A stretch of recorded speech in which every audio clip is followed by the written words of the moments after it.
What's going on, friends? Bad Guy Cam here with a new video today. We are going to be talking about our team that we drafted for NPBA Season 5. Yes, we will be doing our new season draft analysis, and I'm excited to talk about this team with you all, break down some of my thoughts, and talk about some of the cool things that we drafted this season.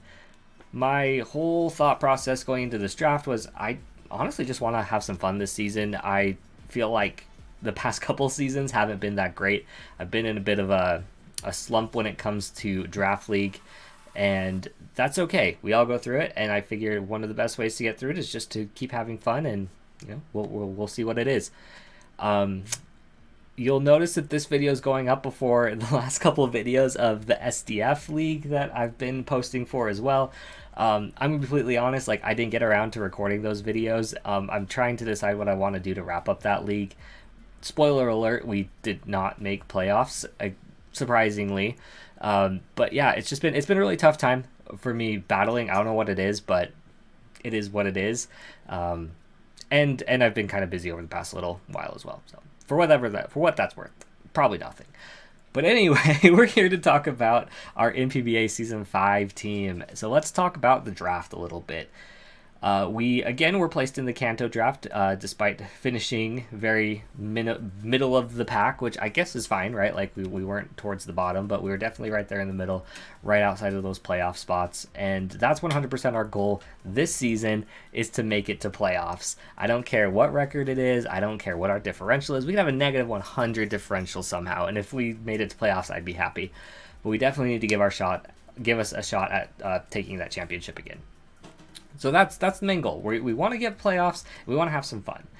When the draft order was revealed, I found myself in 6th place out of 16. Very interesting place to be that I've never been in before, where you're still kind of like earlier in the draft, but you're not getting some of those major first picks like your Urshifus, your Dragapults. This season we released some very crazy mons to use, like Libero Cinderace and Darkrai and Naganadel, however you say that, Naganadel.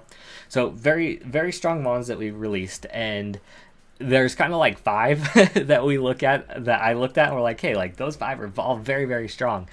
And of course I got number 6, but it is what it is. And as our first turn rolled around, you kind of have to make your pick knowing that, again, you're going to have to wait for the entire draft to come back around, and a lot of stuff is going to be gone at that point, especially with your first pick, because the second and third pick you can kind of make in tandem, again, the next couple as well.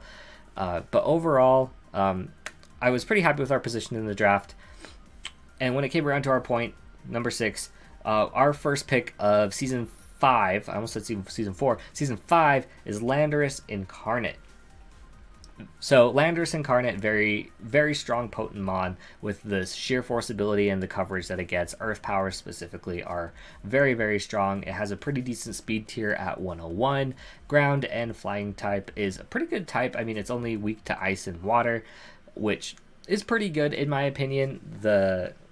And a ground type is necessary for every single team, and to grab one of the best ground types in the game I think is really good. It has a lot of utility usage as well. It can, stealth rock, it can defog, knock off, U-turn. It can do all that type of stuff as well. Most of the time you're gonna probably look at trying to run it some sort of offensive variant. It does have base 125 attack, so it can do a lot on the physical side, but it's kind of more known for attacking on the special side with its slightly lower 115. But then again, like, you get the power boost from the sheer force on the earth powers. It gets coverage in like Sludge Wave and Sidekick and things like that. So it's a very, very strong mon to use. I actually tested it out in one of our speed tours that we ran, and it did okay. Like, I wasn't like hugely thrilled about it, but I figured giving it a proper team would also allow it to thrive a little bit better, and that's what we tried to do. And not to say we built this team around Landorus, because it actually ended up being built around a completely different Pokemon that I'll mention way later in the draft, because I wanted to use it, again, kind of tapping into that fun side of things. But I am very excited to be using Landorus. Next up, like I said, we have to wait till it comes all the way back around.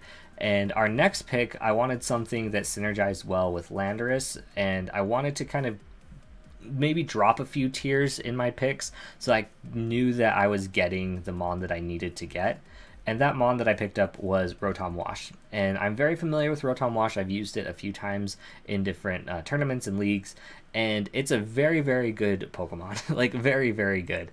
It's surprising how much that it can do. It can be defensive with running things like Will-O-Wisp and Pain Split and Defog and Thunder Wave and doing all these fun things that make it, a fun little Rotom. It gets the water and electric stab, being only weak to grass types with the levitate ability. So it pairs very well with our Landorus, being able to eat the ice type moves and the water type moves that our Landorus doesn't want to take. It also gives us some more pivoting initiative with the Volt Switch, and it gives us a more reliable defogger than our Landorus with the Rotomwash instead being our new main defogger on the team, if that's what we want to look at. But overall, Rotomwash has some really great stats. It's got some really good coverage offensively as well. You can run Scarf sets, Nasty Plot sets. You can get Trick. You can go and trick Scarf or Specs onto something, and then it hits hard with Hydro Pump, Thunderbolt, Discharge Thunder, any of its stab, and then it gets good coverage with things like Dark Pulse and Shadow Ball, and I'm sure I'm missing something, but overall, Rotomwash is a very good Pokemon. I felt like it was a great pickup for our team. Next up, I decided to go for a little bit different of a pick because I wanted to try it again. I've only used this Mon one other time before, and it went pretty well, but I feel like it's busted, and I really just wanted to give it another go. So we ended up drafting Kirim. So Kirim is an absolute monster. First off, Kirim Black was in the draft, and it was in that same highest point tier as Landorus, and I considered grabbing it, but in the end, I just was like, I'd rather take Landorus over Kirim, and then Kirim Black got picked up the next turn after. So it was definitely between one of those two that I was going to grab. But then as I was looking at Kirim Black versus Kirim, we actually, in our league, Kirim Black can't use Scale Shot or Dragon Dance, but Kirim can use both of those.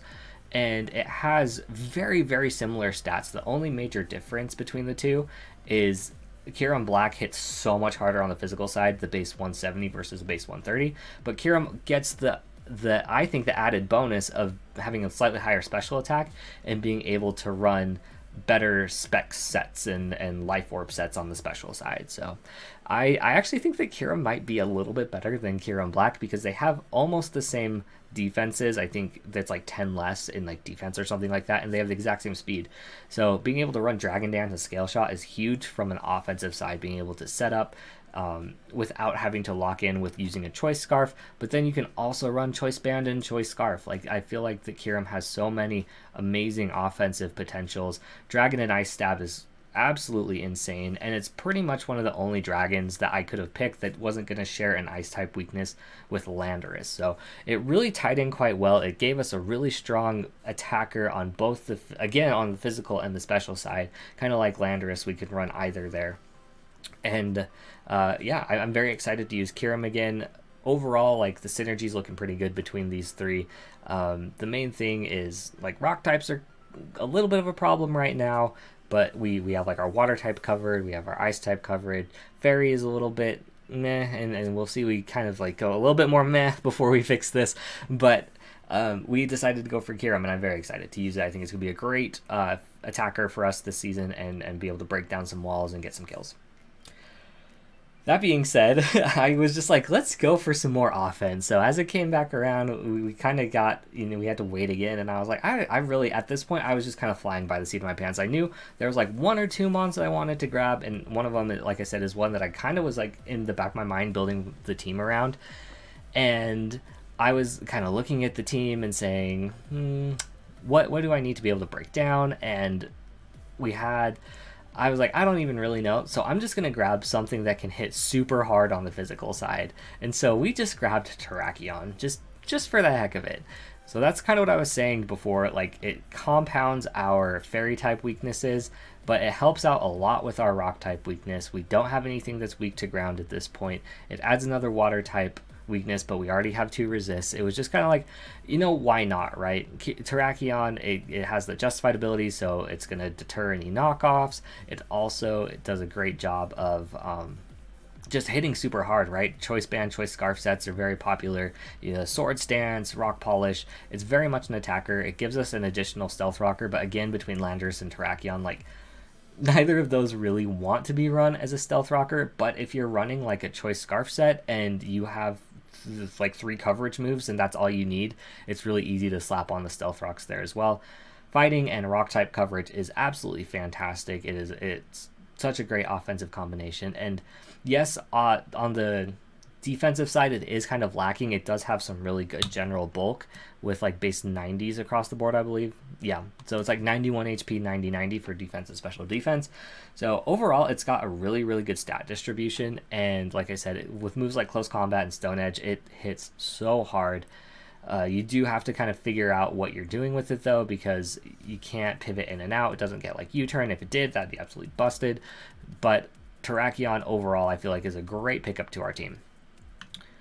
And then at this point, I was like, okay, we have 2 major weaknesses right now, right? And to our well, we technically have 3, but yeah, our defensive synergy wasn't looking too great at this point, and I at this point jumped again into the lower tiers to pick up something that I knew was going to be an amazing fit for this team, and that was Galarian Wheezing. And Galarian Wheezing is such a cool mon. I'm so glad I get to use it. This is my first time ever using a Galarian Wheezing. But with its abilities of Levitate, Neutralizing Gas, and Misty Surge, that gives us a lot of options that we can play around with. Levitate as like a, the way to deter ground types, Neutralizing Gas if we're trying to take out something like a, I don't know, like a Mega Mawile, right? Like we would be able to handle that a lot better using the Neutralizing Gas. And then Misty Surge, probably not going to be used as much, but if we were ever worried about like being statused by something, maybe if we're going for some sort of setup with Kirim or Tarakion, or yeah, probably one of those 2, then we wouldn't need to worry about the whole getting burned or toxic or whatever. So very, very cool mon here. And also, and like with the Neutralizing Gas, that gives us a grounded poison type, so deters people from running toxic spikes as well. Another great defogger for the team. It gets recovery with what's that move called? I'm running it. Pain Split, yes. It gets Pain Split. It has a signature move of Strange Steam, which can actually confuse an opponent. It gets really great coverage with like Fire type coverage and Electric type coverage, and it does get Toxic Spikes as well, so that gives us an additional hazard that people will need to consider when prepping for our team. Biggest thing, though, is we quad resist those fighting type moves that are going to be a problem to Kirim and Tarakion. We resist the fairy type moves that are going to be a problem for Kirim and Tarakion, and we resist the ground type that are immune to the ground type if we run Levitate for the Tarakion as well. So overall, and it also resists the grass type for the Rotomwash. So it was a very, very, I thought, natural defensive pairing for our team. It's going to do a lot of really good things. In fact, I see Galarian Wheezing is probably going to be coming pretty much every week, whether as like a spike setter or a defogger or just some way to be able to absorb some of these hits. I think that it's going to be a really great mon to bring, and I'm very excited for it. We're going to move on now, though. We're going to talk about the next thing that we saw, or the next thing that we picked up that, again, I was like, why do I keep doing this to myself? But we need this on the team. It's a great mon to pick up, and we ended up going for Registeel. Originally in this spot, I was hoping to pick up Bronzong, but Bronzong was a hot commodity. Like, Bronzong got picked a few picks before it came back around to me, and like the whole draft chat like went up in storm and was like, I can't believe you took Bronzong. Apparently everyone wanted Bronzong this time around, and I was one of those mons, I'm not a mon, I'm one of those people that was included in that. But the Pokemon we did pick up was Registeel, and I've actually never used a Registeel in a actual league before. I think I used it once in like a speed tour or something. But Registeel is extremely bulky, and that's what I needed in my steel type this time around. I needed a defensive steel type to be able to handle those fairy type moves again. And then the biggest problem here, though, again, just looking at it, and as I was drafting it, I knew this was a problem, but like, again, those fighting type moves are kind of big. We had a couple resists with the Landorus and the Wheezing, but in the end, I decided that we absolutely just couldn't get by without a steel type on our team. We needed it to help with the dragon type moves. We needed help with the fairy type moves. And that's why I really did want the Bronzong, because it gives you levitate ability and it's not weak to fighting type moves.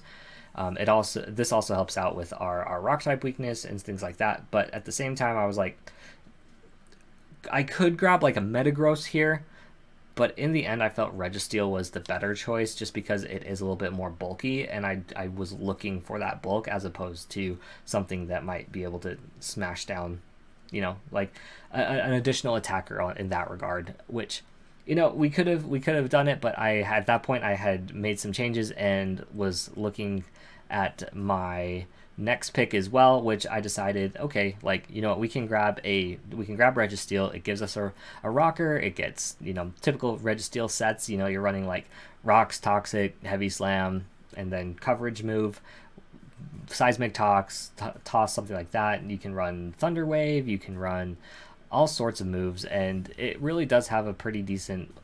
It does a decent job at what it does. You can run like curse, rest, things like that.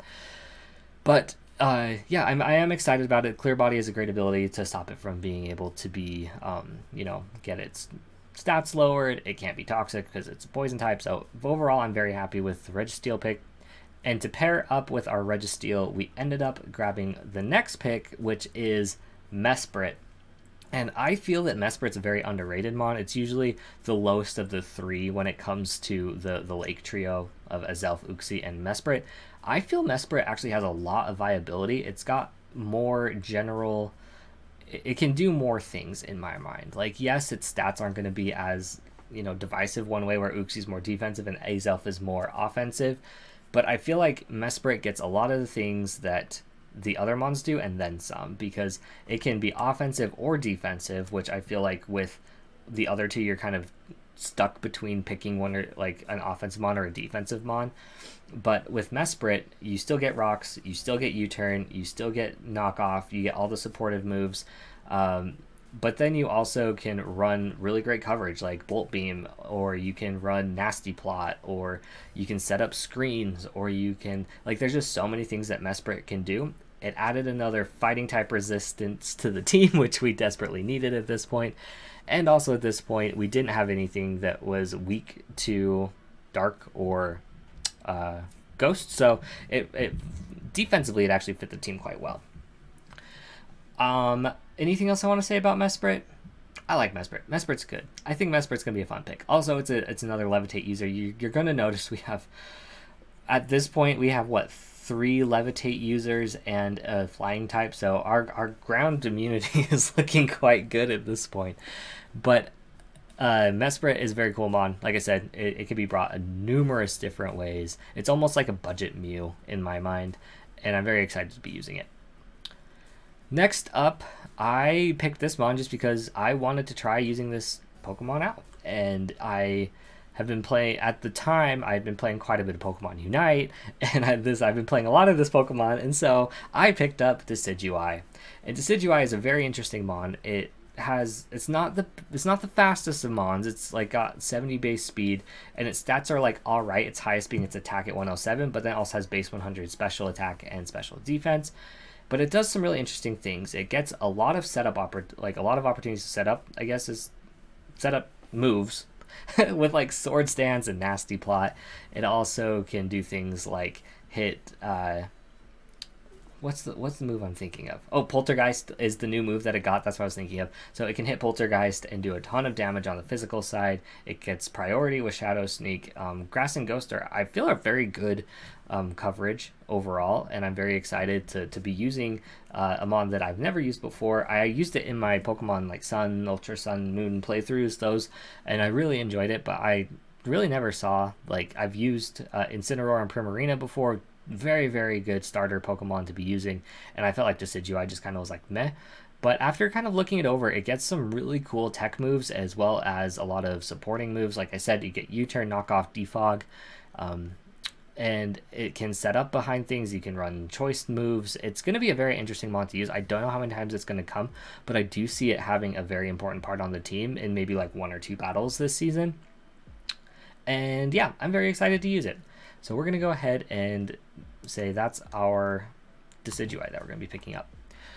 And that was one of the mons that I kind of had in the back of my head, right, that I wanted to use, of like, oh, if, you know, decidueye still around at this point, I'm going to pick it up. It also gives us a good grass type and another fighting immunity with the ghost type. So typing-wise, it actually fit in quite well with the team as well. But next up is the mon that I, for whatever reason, has just been stuck in my head that I've been wanting to try for ages at this point, and it's Mega Houndoom. For whatever reason, I love those mid-low tier megas. So Mega Houndoom, Mega Absol, Mega Manectric, even lower into like, you know, Mega Ampharos, even Mega Sceptile's kind of in that same range as well. I find that those are some of the best budget picks that you can pick up, because where else, like I think Mega Houndoom was like 9 points. You're picking up a Fire Dark Stab, 140 special attack, 115 speed mon. Like, there's nothing else in that tier that you can pick up that's going to be that strong of an attacker, with moves like Nasty Plot to set up coverage with Sludge Bomb, and you can run things like, I think it gets like Super Fang, and it has like, what's the moves called? It gets all like the dark type moves, right? So I believe it can run like Taunt, it can run